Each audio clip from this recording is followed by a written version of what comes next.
कितना गलत अमेरिका के राष्ट्रपति जी ने कहा कि हजारों साल पुराना ये मुद्दा है। वो भूल गए कि 76 साल पहले ये एक ही देश था, कोई मसला नहीं था। पिछले 24 घंटों का जो घटनाक्रम है बहुत तेजी से बदला है और हम सबको बड़ा आश्चर्य हुआ जब सीज फायर की जो घोषणा है वो अमेरिकी राष्ट्रपति ने करी। ये शायद पहली बार हुआ है कि इस प्रकार की सीज फायर की घोषणा सोशल मीडिया के माध्यम से अमेरिका के राष्ट्रपति करते हैं। और जो उन्होंने अपने सोशल पोस्ट पर लिखा है उस पर भी हमको ध्यान देना चाहिए। भारत और पाकिस्तान के बीच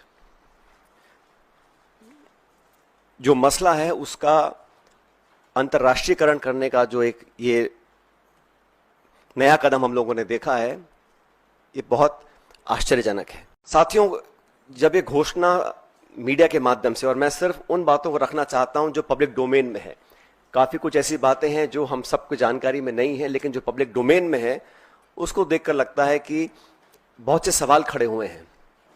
अमेरिका का 2 दिन पहले कहना कि it is none of our business, उसके बाद secretary of state, vice president, US president सबसे पहले घोषणा करते हैं कि सीज फायर हो रहा है, उसके बाद पाकिस्तान और भारत भी सीज फायर का ऐलान करते हैं। ये जो मीडिएशन है इसको क्या भारत सरकार ने एक्सेप्ट किया है और किन कंडीशंस पे इस प्रकार की घोषणा अमेरिका ने करी है, ये बहुत बड़ा सवाल है।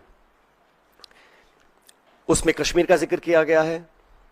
सेक्रेटरी स्टेट ने बोला है कि एक न्यूट्रल साइट पर कश्मीर के मुद्दे को, और कितना गलत अमेरिका के राष्ट्रपति जी ने कहा कि हजारों साल पुराना ये मुद्दा है। वो भूल गए कि 76 साल पहले ये एक ही देश था, कोई मसला नहीं था, लेकिन उन्होंने कश्मीर के मुद्दे को उठाया। और मुझे लगता है कि ये इंडिया पाकिस्तान को हाइफनेट करने की दोबारा कोशिश की गई है। आईएमएफ का बेल आउट करना,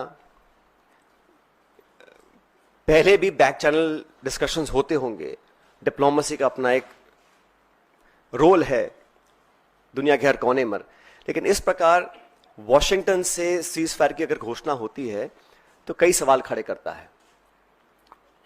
भारतीय थल सेना के पूर्व जनरल्स ने भी जो बातें बोली हैं उस पर भी हमको ध्यान देना चाहिए।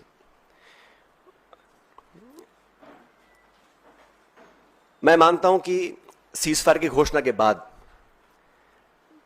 जो कल बॉर्डर पर लगातार वायलेशंस हुए, गोले दागे गए, ये उस विश्वसनीयता को खत्म करता है। अगर सीज फायर हुआ है, अनाउंस हुआ है, दोनों पक्षों ने, डीजीएमओज ने बात कर सीज फायर की घोषणा करी है, उसके तुरंत बाद रात भर जो खबरें हमें देखने को मिली हैं उसमें निरंतर वायलेशंस हुए हैं सीज फायर के। इसलिए मैं मानता हूं कि हम लोगों को एक ऑल पार्टी मीटिंग बुलानी चाहिए भारत सरकार को, और जो पिछली 2 मीटिंग्स में नहीं हुआ वो इस बार करना चाहिए। प्रधानमंत्री जी को इस ऑल पार्टी मीटिंग में आना चाहिए और पूरे देश को कॉन्फिडेंस में लेकर, सभी दलों को, क्योंकि सभी दलों ने अपनी विचारधारा को परे रखते हुए समय पर भारत सरकार को संपूर्ण समर्थन दिया था।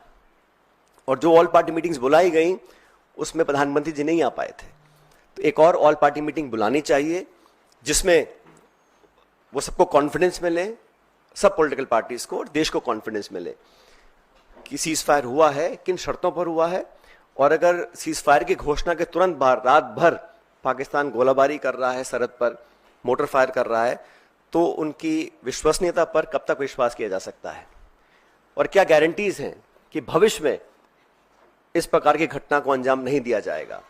क्योंकि पाकिस्तान की सेना, पाकिस्तान का पॉलिटिकल सेटअप इस देश से बहुत फर्क है, तो वहां पर क्या अश्योरेंसेस हैं, क्या गारंटीज हैं और क्या विश्वसनीयता बची है कल की ढेर सारी वायलेशंस के बाद, ये एक बहुत बड़ा सवाल है।